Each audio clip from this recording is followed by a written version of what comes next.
Hello students, एक बार फिर से आपका हमारे अपने यूट्यूब चैनल फिजिक्स पॉइंट पे स्वागत है। जैसा कि आप जानते हैं कि प्रीवियस क्लास में हमने सेकंड यूनिट को फिनिश किया था। आज की जो क्लास है इसमें हम एक नई यूनिट को डिस्कस करने जा रहे हैं जिसका नाम है पदार्थों के ऊष्मीय गुणधर्म, या अंग्रेजी में कहें तो थर्मल प्रॉपर्टीज ऑफ मैटर। तो देखो, पदार्थों के ऊष्मीय गुणधर्म को डिस्कस करने से पहले हम एक महत्वपूर्ण कॉन्सेप्ट ब्रिलियंट जोन को डिस्कस करेंगे, जिसको हमने प्रीवियस क्लास में स्किप कर दिया था। हालांकि डायरेक्ट ब्रिलियंट जोन के बारे में नहीं पूछा जाता है, लेकिन ब्रिलियंट जोन का जो कॉन्सेप्ट है यहाँ पे इंक्लूड होता है, इसलिए हम पहले ब्रिलियंट जोन को डिस्कस करेंगे। तो देखो, ब्रिलियंट जोन क्या होता है। तो ब्रिलियंट जोन या ब्रिलवा क्षेत्र एक ही बात है। कहीं जगह आपको ब्रिलवा क्षेत्र लिखा मिलेगा, यहाँ पे कहीं पे आपको ब्रिलियंट जोन मिलेगा। तो देखो, एक ग्राफ होता है किस किस के बीच में, कण की ऊर्जा E और तरंग संचरण नियतांक K के मध्य जो ग्राफ खींचा जाता है। देखो, आपने क्वांटम में पढ़ा होगा E बराबर h×² k²/2m ground state energy के लिए। तो कण की ऊर्जा A और तरंग संचरण नियतांक K के मध्य ग्राफ खींचा जाता है। तो ये जो ग्राफ होगा, देखो E और k² के बीच में कैसा ग्राफ होगा। देखो, E proportional to the k², कैसा ग्राफ होगा। जैसे E बराबर, देखो y बराबर x², कैसा ग्राफ होता है, पैराबोलिक ग्राफ होता है। तो वैसे ही यहाँ पे देखो स्क्वायर में है, तो यहाँ पे भी आपको जो ग्राफ मिलेगा वो पैराबोलिक फॉर्म में मिलेगा। तो यहाँ पे यही बात कही है, यदि कण की ऊर्जा E और तरंग संचरण नियतांक K के मध्य ग्राफ खींचे, रिलेशन क्या है, E बराबर h×² k²/2m से एक पैराबोलिक वक्र आपको प्राप्त होता है, जो k बराबर ±π/a ±π/2a ±3π/a या ±nπ/a पे क्या होते हैं, डिसकंटिन्यूस हो जाते हैं। मतलब यहाँ पे जाके जो ग्राफ है वो ब्रेक हो जाता है। तो इन असतत वक्रों से जो घिरा हुआ जो क्षेत्र है उसको हम बोलते हैं ब्रिलियंट जोन या ब्रिलवा क्षेत्र। तो k बराबर ±π/a ±2π/a ±3π/a से नीचे का जो क्षेत्र है, मतलब इनसे जो घिरा हुआ जो क्षेत्र होगा उसी को हम ब्रिलवा जोन कहेंगे, और इसके बाहर का जो क्षेत्र है उसको हम ब्रिलियंट जोन नहीं कहेंगे। फॉर एग्जांपल यहाँ पे समझाया गया आपको। देखो, एक अक्ष पे तो हमने E को लिया, तरंग संचरण नियतांक K को लिया, और इस अक्ष पे हमने लिया एनर्जी को। तो इस पे इन दोनों के बीच का जो ग्राफ है वो कैसा मिलेगा, पैराबोलिक फॉर्म में मिलेगा। अब देखो, हम ±π/a पे यहाँ पे पाई की, देखो k की वैल्यू 0 रखो, तो देखो इसकी वैल्यू 0 होती है एनर्जी की वैल्यू, और k की वैल्यू ±π/a रखेंगे। तो ऐसे जैसे जैसे इंक्रीज होती जाएगी, कहने का मतलब पैराबोलिक फॉर्म में इंक्रीज होता जाएगा।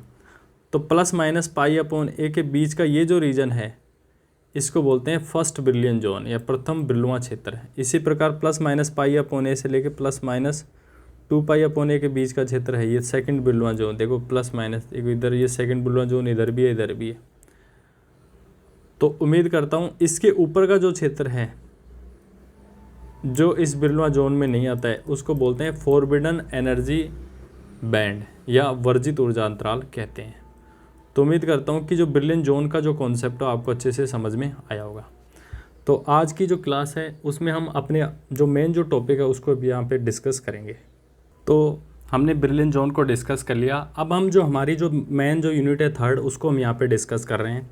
उसमें पहला जो टॉपिक आता है वो है जालक कंपन, या इसे कह सकते हैं इसको लैटिस वाइब्रेशन, या इसी को हम कह सकते हैं कि जालक की प्रसामान्य विधा होती है मोड, मतलब कितने तरीके से, विधा या तरीका एक ही बात है।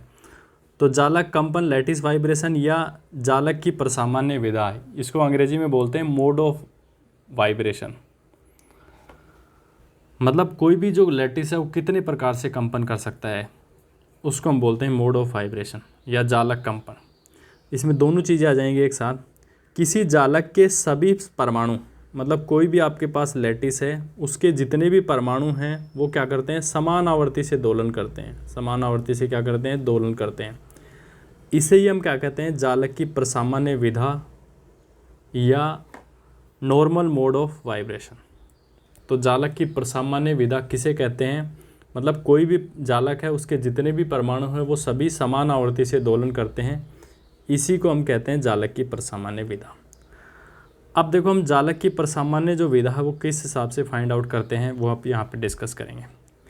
नेक्स्ट जो हमारा जो टॉपिक है वो है एक विमीय एक परमाणुक। एक विमीय होता है मतलब वन डायमेंशनल, और एक परमाणु होता है मोनो एटमिक, रैखिक जाल में परिक्षेपण संबंध। तो देखो परिक्षेपण संबंध क्या होता है? एनर्जी ई और तरंग संचरण नियतांक के मध्य जो रिलेशन होता है ना उसको बोलते हैं परिक्षेपण संबंध। तो यहाँ पे हम एनर्जी ई और तरंग संचरण नियतांक के मध्य एक रिलेशन को फाइंड आउट करेंगे जो एक विमीय एक परमाणु रैखिक जालक के लिए क्या होगा? परिक्षेपण संबंध होगा। देखो ये जो डेरिवेशन है ये एग्जाम के पॉइंट ऑफ व्यू से बेहद महत्वपूर्ण है। इसके बाद में वन डायमेंशनल डायो एटॉमिक, यहाँ पे एक परमाणु है वहाँ पे डायो एटॉमिक लेके चलेंगे, द्विपरमाणुक लेंगे, मतलब दोनों परमाणु अलग अलग होंगे, दोनों के मास अलग अलग होंगे। एक बार इसको इरेज कर लेते हैं थोड़ा सा। तो आज का जो हमारा जो टॉपिक है हमारा एक विमीय एक परमाणुक रैखिक जालक में परिक्षेपण संबंध। अब परिक्षेपण संबंध कैसे ज्ञात करेंगे? सबसे पहले हमारे पास एक विमीय एक परमाणुक रैखिक जालक है, मतलब एक विमीय है मतलब एक रेखा के रूप में है सभी एटम। एक परमाणुक है मतलब सभी जो परमाणु हैं एक समान है, इसका भी द्रव्यमान m है, इसका भी द्रव्यमान m है, इसका भी द्रव्यमान m है, इसका भी द्रव्यमान m है, इसका भी द्रव्यमान है, और प्रत्येक जो परमाणु हैं उनके बीच की दूरी क्या है? समान है। ये जब परमाणु जो है या अपना जो जालक है वो साम्य अवस्था में है, मतलब स्थिर अवस्था में ऐसे कह सकते हैं, मतलब इसमें अभी कंपन गति नहीं हो रही है। तो एक बार इसी को हम डिस्कस करेंगे, जितना हमने आप पे बताया उसी को हम यहाँ पे लैंग्वेज के रूप में लिखेंगे कि माना x अक्ष के अनुदिश अनंत लंबाई का एक रेखीय परमाणु जालक है, मतलब x अक्ष के अनुदिश लेके चल रहे हैं, अनंत लंबाई का है, एक रेखीय परमाणु जालक है जिसमें सभी परमाणुओं का जो द्रव्यमान है स्मॉल m है, तभी तो एक परमाणु होगा, तथा परमाणुओं के मध्य दूरी जो है वो a है। परमाणु के बीच की दूरी, सभी जो एटम्स के बीच में डिस्टेंस है वो कितनी है? a है। अब देखो परमाणुओं में कंपन को समझाने के लिए हम ये मान के चलते हैं कि प्रत्येक जो परमाणु है वो एक मासलेस स्प्रिंग से जुड़ा हुआ है। तो यहाँ पे यही बात लिखी है कि माना प्रत्येक परमाणु एक द्रव्यमानहीन स्प्रिंग से जुड़ा हुआ है। हालांकि आप कहोगे कि सर हम किसी भी क्रिस्टल को देखें तो उसमें तो हमें, जैसे कोई भी क्रिस्टल है NaCl का क्रिस्टल है, उसमें तो हमें कोई स्प्रिंग नहीं दिखाई देती, लेकिन हम केवल परमाणु में वाइब्रेशन को समझाने के लिए ये थ्योरी मान के चलते हैं कि प्रत्येक जो परमाणु है वो एक मासलेस स्प्रिंग से जुड़ा हुआ है। तो ये केवल थ्योरी है या कॉन्सेप्ट है। अगर जिस दिन ये फेल हो जाएगा तो हम कह देंगे कि ये स्प्रिंग से भी नहीं जुड़ा हुआ है। तो लेकिन हम वाइब्रेशन जो होता है ना परमाणुओं में या जालकों में, उसको हम यही तभी समझा सकते हैं जब हम प्रत्येक परमाणु को ये मान के चलें कि एक द्रव्यमानहीन स्प्रिंग से जुड़ा हुआ है। अब देखो जब ये आपको यहाँ पे डायग्राम शो किया गया है, ये एक परमाणुीय रैखिक जालक है, एक विमीय एक परमाणुक रैखिक जालक है जिसमें प्रत्येक परमाणु का द्रव्यमान क्या है? स्मॉल m है, और इनके बीच की दूरी क्या हो गई? a हो गई। अब देखो जब ये स्थायी अवस्था में है, मतलब स्थिर अवस्था में है, साम्य अवस्था में है, स्थिर अवस्था में या स्थायी अवस्था में है, तब तो ये इस कंडीशन में होंगे। जैसे मान लेते ये nवां एटम है, जैसे 10वां एटम, ये 11वां, ये 12वां, ये 9वां, ये 8वां, ऐसे हो जाएगा। तो ये nवां एटम है, इससे पहले के सारे n-1वां एटम, n-2वां एटम, इसके आगे के n+1वां एटम, n+2वां एटम, n+3वां एटम, ऐसे आएंगे। अब देखो यदि आप जालक को कंपित अवस्था में लाएं, मतलब जैसे हम स्कूल में जो घंटी लगाते हैं तो उसको जैसे हम कंपित अवस्था में लाते हैं, तो देखो उसको टच करके देखो सब हमको वाइब्रेशन महसूस होता है। तो उस कंडीशन में क्या होगा कि परमाणु जालक का जो प्रत्येक जो परमाणु है वो क्या करेगा? वाइब्रेट मोड में रहेगा। तो यहाँ पे कंपित अवस्था में जैसे ये nवां जो परमाणु है अपनी साम्य स्थिति से un विस्थापित हो जाता है। ये n+1वां जो परमाणु है वो अपनी साम्यावस्था से UN+1 विस्थापित हो जाता है। ये n+2वां जो परमाणु है वो अपनी साम्यावस्था से UN+2 विस्थापित हो जाता है। इसी प्रकार ये n-1वां जो परमाणु है अपनी साम्यावस्था से UN-1 विस्थापित हो जाता है। और इसी प्रकार UN-2वां जो परमाणु है अपनी साम्यावस्था से UN-2 विस्थापित हो जाता है। मतलब ये तो जब आपका जालक रेस्ट में था तब परमाणु सभी स्थिर अवस्था में हैं। जब आपका जालक जो है कंपित अवस्था में है तो सभी परमाणु जो हैं अपनी मूल अवस्था या मूल स्थिति से क्या हो जाते हैं, थोड़े थोड़े विस्थापित हो जाते हैं। तो उसी चीज़ को यहाँ पे लिखा है कि विराम अवस्था में परमाणु अपनी साम्य अवस्था में होते हैं, लेकिन जब इनमें कंपन गति होती है तो वे अपनी साम्य स्थिति के इर्द गिर्द मतलब इधर उधर क्या करने लगते हैं, सरल आवर्त गति करते हैं। उसके बाद में हमने जो बताया आपको वही है कि माना किसी क्षण nवें परमाणु का साम्यावस्था से जो विस्थापन है वो UN है और n+1वें जो परमाणु का जो विस्थापन है UN+1 है और n-1वें परमाणु का जो विस्थापन है वो क्या है, UN-1 है। तब nवें परमाणु पर उसके निकटतम परमाणुओं के कारण कितना बल लगेगा, हम स्प्रिंग फोर्स के द्वारा इसको डिफाइन करेंगे।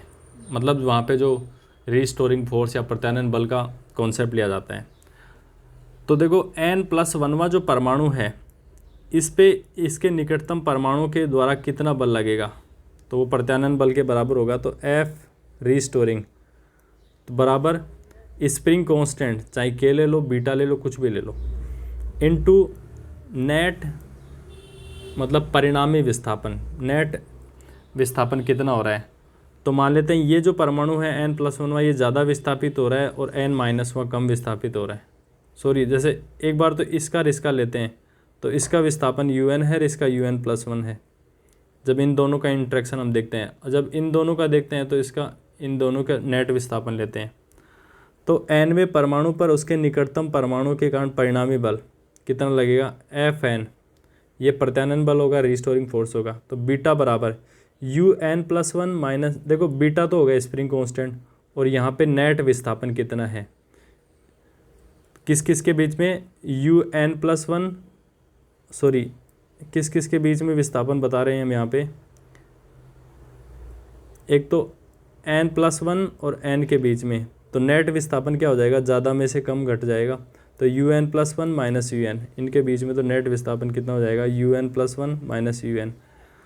और इन दोनों के बल बीच में कितना रीस्टोरिंग फोर्स लगेगा, स्प्रिंग कांस्टेंट इनटू इन दोनों के बीच में नेट विस्थापन UN-1 माइनस UN। तो बीटा इनटू ये तो स्प्रिंग कांस्टेंट हो गया, ये दोनों के बीच में नेट विस्थापन हो गया। अब देखो बीटा कॉमन लेते हैं हम यहाँ पे, एक बार तो इसको UN+1 फिर UN-1 और एक माइनस UN यहाँ पे, एक माइनस UN, तो -2 UN हो गया। यहाँ पे बीटा क्या है, स्प्रिंग नियतांक है। अब देखो F बराबर ma, इसको गति की समीकरण के रूप में लिखते हैं। तो nवें कण का विस्थापन क्या है, जैसे UN है, यदि nवें कण का विस्थापन x होता तो d2x/dt², एक्सीलरेशन ऐसे बन जाता।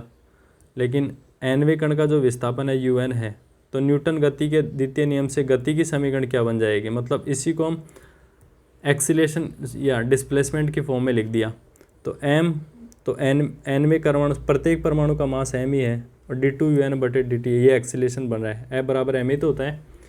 और ये beta UN+1 plus UN-1 minus UN।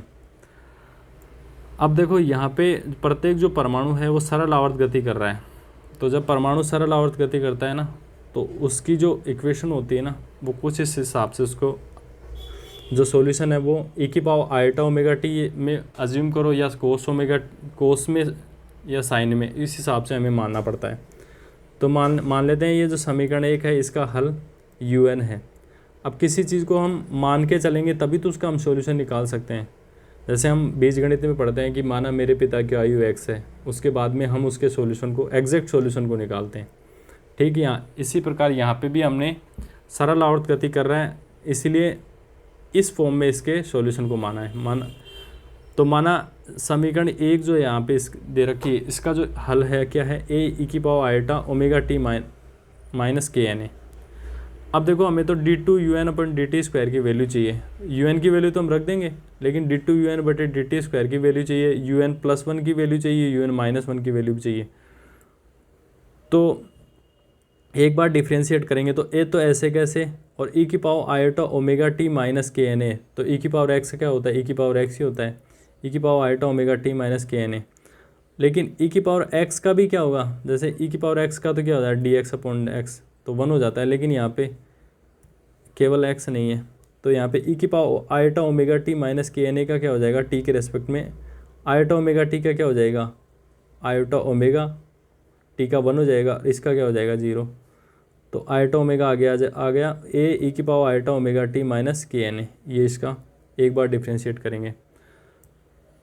अब फिर से हम टी के रेस्पेक्ट में एक बार और डिफ्रेंशिएट करेंगे, तो हम देखते हैं ए तो ऐसे कैसे फिर से, और इसका फिर से वो की वो ई की power iota omega T minus के एन ए, और फिर से ई की power iota omega T minus के एन ए का टी के रेस्पेक्ट में आयोटा ओमेगा आ जाएगा, तो यहाँ पे आयोटा स्क्वायर ओमेगा स्क्वायर ऐसे आ गया, और आयोटा स्क्वायर की वैल्यू क्या होती है -1, तो यहाँ पे केवल ओमेगा माइनस ओमेगा स्क्वायर ए ई की power iota omega T minus के एन ए।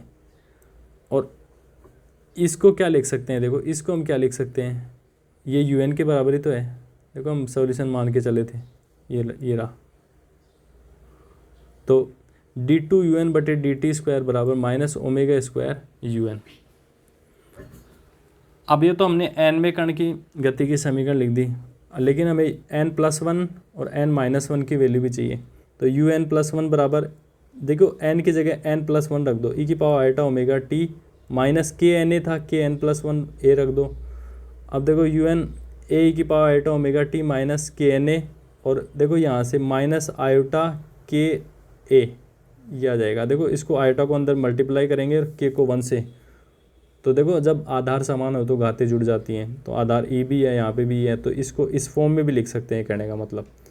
अब देखो ये तो फिर से क्या बन रहा है, यू एन ही बन रहा है, तो इसको क्या लिख सकते हैं, यू एन प्लस 1 को क्या लिख सकते हैं, यू एन ई की पावर माइनस आयोटा के ए।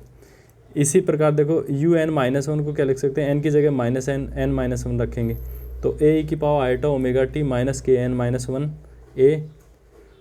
तो देखो यू इसको फिर से देखो ए ई की power iota omega T minus के एन ए को तो एक बार लिख दिया, और यहाँ पे देखो यहाँ पे माइनस आयोटा और फिर ये अंदर भी माइनस है, तो माइनस आयोटा के आ जाएगा। अब इसको मतलब ये जो टर्म है इसको इस फॉर्म में भी लिख सकते हैं, तो ये फिर से यू एन है ई की पावर आयोटा के ऐसे ऐसे का। अब देखो ये समीकरण, इसको 3 बोल दो, इसको समीकरण 4 बोल दो, और इसको समीकरण 2 बोल दो, इसको समीकरण कुछ भी बोल दो, ए बोल दो चाहे, इन सब से जो मान है इस समीकरण 1 में रखने पर, यहाँ पे यही बात लिखी है, तब समीकरण 1 क्या बन जाएगी, देखो ये चीज़ यहाँ पे बताए। देन इक्वेशन 1 क्या बन जाएगी, सबसे पहले m तो ऐसे कैसे, और डी टू यू एन बटे डी टी स्क्वायर की वैल्यू क्या है, minus omega square U N, तो ये हो गई। फिर बीटा ऐसे कैसे, फिर यू एन प्लस 1 था, यू एन -1 था, और -2 यू एन ऐसे था, तो यू एन प्लस 1 की वैल्यू कितनी है, यू एन ई की पावर माइनस आयोटा के, यू एन -1 की वैल्यू क्या है, यू एन ई की पावर आयोटा के, और इसकी यू एन की वैल्यू ऐसे कैसे, -2 एन यू ऐसे कैसे लिख दिया। अब देखो -m omega square U N ऐसे कैसे, अब यहाँ पे देखो पूरे में यू एन कॉमन आ रहा है, यू एन बीटा पहले से चल रहा था, ई की पावर आयोटा के प्लस ई की पावर माइनस आयोटा के प्लस ई की पावर आयोटा के -2। अब ये कोस के बराबर होता है ई की पावर आयोटा के प्लस ई की पावर माइनस आयोटा के बाई 2। तो देखो हमें तो केवल इसकी वैल्यू चाहिए, तो ये 2 से मल्टीप्लाई हो जाएगा, तो 2 कोस के -2, तो -m, देखो यू एन से यू एन कैंसिल हो गया, तो -m ओमेगा स्क्वायर बराबर माइनस बीटा 2 कोस के, तो देखो 2 को भी हमने कॉमन ले लिया, तो ये बन गया 2 बीटा, m का इसमें भाग दे दिया, तो ओमेगा स्क्वायर बराबर 2 बीटा बटे m, 1 माइनस कोस के बराबर की इसकी वैल्यू क्या होती है, 2 साइन स्क्वायर के बाई 2। देखो कोस थीटा बराबर होता है cos square theta by 2 minus sine square theta by, इस हिसाब से टर्म एडजस्ट करते हैं। इसमें कोस 2 थीटा की वैल्यू है जैसे साइन 2 थीटा की वैल्यू, उस फॉर्मूले से यहाँ पे लिया गया है इसको। उम्मीद करता हूँ आपको ये याद होगा फॉर्मूला, ये होता है कुछ फॉर्मूला, देखो कोस थीटा की वैल्यू होती है, sorry 1 - 2 sine square theta by 2, minus 2 sine square theta by 2। तो थीटा की जगह यहाँ पे के है, तो 1 इस कोस को तो इधर लेके जाएंगे, इसको उधर लेके जाएंगे, तो 1 माइनस कोस थीटा बराबर क्या हो जाएगा 2 साइन स्क्वायर थीटा बाई 2। तो यहाँ पे इसी फॉर्मूले को लगाया 2 साइन स्क्वायर के बाई 2। अब देखो 2 से ये 2 मल्टीप्लाई होंगे 4 बीटा बाई एम हो गया, ओमेगा स्क्वायर बराबर 4 beta by M sine square K by 2। तो ओमेगा की वैल्यू क्या हो गई 4 beta by M sine K by 2। अब देखो ओमेगा का जो यहाँ पे क्या है कोणीय आवर्ती है, अब इसकी मैक्सिमम जो वैल्यू है वो क्या होनी चाहिए। देखो 4 बीटा बाई एम तो कांस्टेंट है, अब इसकी मैक्सिमम वैल्यू कब हो जाएगी जब साइन के बाई 2 मैक्सिमम हो जाए, और साइन के बाई 2 की मैक्सिमम, साइन या कोस का मैक्सिमम मान क्या होता है 1 होता है। तो ओमेगा मैक्सिमम बराबर क्या हो जाएगा √4 बीटा बाई एम साइन के का, इसका 1 हो गया। तो ओमेगा मैक्सिमम की जो मैक्सिमम वैल्यू है क्या है √4 बीटा बाई एम है। तो √4 बीटा बाई एम को क्या लिख सकते हैं हम ओमेगा मैक्सिमम लिखते हैं। तो ये जो समीकरण इसको कैसे लिख सकते हैं ओमेगा बराबर omega maximum into sine K by 2। अब इस रिलेशन को हम ध्यान से देखें तो ये जो रिलेशन है ये कोणीय आवर्ती ओमेगा और तरंग संचरण नियतांक के बीच में है। तो देखो चाहे रिलेशन ई और के बीच में हो या ओमेगा और के बीच में हो, ये दोनों जो रिलेशन होते हैं इनको डिस्पर्जन रिलेशन ही बोलते हैं, परिक्षेपण संबंध ही बोलते हैं। यह समीकरण कोणीय आवर्ती ओमेगा व तरंग संचरण नियतांक के बीच में संबंध है, अतः इस संबंध को हम क्या कहेंगे परिक्षेपण संबंध कहेंगे। तो इसके बाद में कोणीय आवर्ती ओमेगा और तरंग संचरण नियतांक के बीच में ग्राफ खींचना है, इसको हम नेक्स्ट क्लास में डिस्कस करेंगे। तो आज की क्लास में इतना ही, और अभी तक आपने हमारे चैनल को सब्सक्राइब नहीं किया है तो प्लीज़ सब्सक्राइब करें और अपने फ्रेंड्स को भी बताएं ताकि वो भी हमारी जो वीडियोस हैं उनका बेनिफिट उनको मिल सके, एग्ज़ाम में अच्छे मार्क्स वो ला सकें। और अगर वो पहले से पढ़ी हुई है उनकी चीज़ें तो यहाँ पे वो उनका क्विक रिवीजन कर सकते हैं एक बार सुन के। तो मिलते हैं नेक्स्ट क्लास में, और अपने फ्रेंड्स को भी मोटिवेट करें, बताएं हमारे चैनल के बारे में ताकि ज़्यादा से ज़्यादा सब्सक्राइब हों और अधिक से अधिक लोगों को बेनिफिट मिले। तो मिलते हैं नेक्स्ट क्लास में, तब तक के लिए नमस्कार, जय हिंद, जय भारत।